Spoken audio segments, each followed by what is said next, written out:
There are also new reports this morning that a piece found at the Ethiopian Airlines crash site could give investigators a clue as to exactly what happened. Joining me right now is aviation analyst and former pilot Kathleen Bangs. Kathleen, thanks very much for being here. Good morning. What's your take? You're an expert in this jet, in this industry. How do you see it? Well, this is, another piece of the puzzle that they found, what's called the jack screw, which is a long device that it kind of looks like a spring. And what they're saying is that it shows that the tail was in the full-up position, the stabilizer, indicating that the airplane would have been in a full nose down pitch indication into the ground. Now, that we already know from the debris field, but this is one more piece of the puzzle. And more that's going on today is that the black boxes are in France. They're being looked at today. The flight data recorder, unfortunately, was damaged, but there is a possibility that as soon as perhaps even by the end of today, we will get something from French authorities on if they could get any clues from either the voice recorder or the data recorder that they have in their possession right now.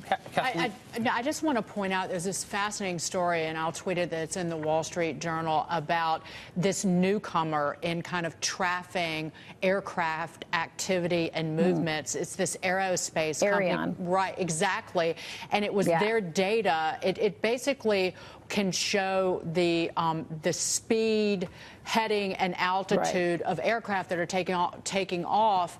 And this data is distributed around the globe. It's a partnership between Iridium and Canadian air traffic controllers. But I just want to talk about this advancement has been hugely beneficial in making these safety decisions to potentially save lives. Right. This is a fascinating company that what they're using is they're getting what's called ADS-B data from the transponder system, and they were able to track exactly where that airplane was, GPS coordinates, and also its altitude. And so what they've been able to do is take that vertical flight path right after departure for the 6 minutes that we know Ethiopian Airlines was airborne, and they've been able to overlay that against the vertical flight path from Lion Air last October before they crashed when they were in flight for about 12 minutes. And what they saw were striking similarities of an up and down roller coaster path. And primarily with the Ethiopian ones, they also saw sort of a 15 to 20 second cycle in these pitch oscillations, which probably makes us suspicious about that MCAS system, because remember, that system operates for 10 seconds, then it gives a 5-second break, and then it kicks in again for 10 seconds, which sort of lays up with that 15-second period interval that we're seeing on this data from Ariane. Kathleen. But one thing I want to bring to your attention is the FAA has touted that they waited until they had data. In fact, Daniel Elwell, the acting administrator, keeps using that term, we had to have data.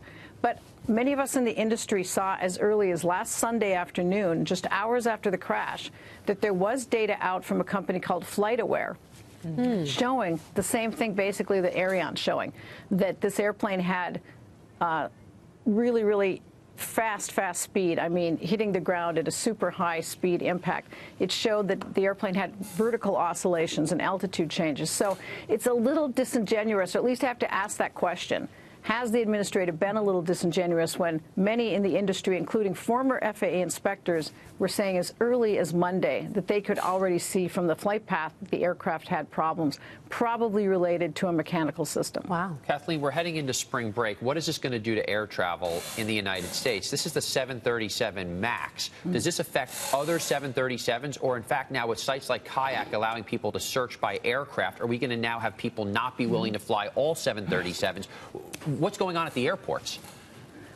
Well, I hope not, because the 737 is a wonderful airplane. It's been around for over 5 decades, and there's 10,000 of them flying out there. So this is just a few. This is the 737 MAX 8 and 9 models. And I believe in the U.S. there's not even 100 of those flying. I believe there's about 93 or 94 flying, somewhere around that. So I don't think it's going to have a huge impact with that for spring break travel. But I just want to point out something that might be obvious to the viewers, but we talk about the speed with which these planes were flying and the oscillations in the air. You know, how terrifying that must have been for the passengers to be on an aircraft that was moving that way. And I think that really resonates with everybody, and it really is deeply frightening. Does Boeing, what should Boeing's next move be, Kathleen?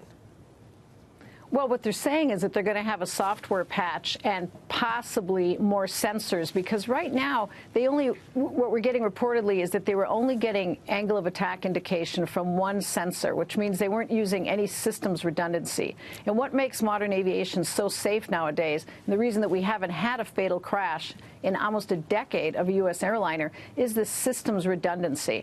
Now, they're saying they might have something by the end of April, but they have to get it right. I mean, Boeing has to get it right. So right now, we don't know when they're going to have it. But if they have another crash of a Boeing MAX after putting this airplane back on the line, it could be game over for that airplane. Yeah, Kathleen, it's good to have you on the program. Thanks so much for your insights this morning.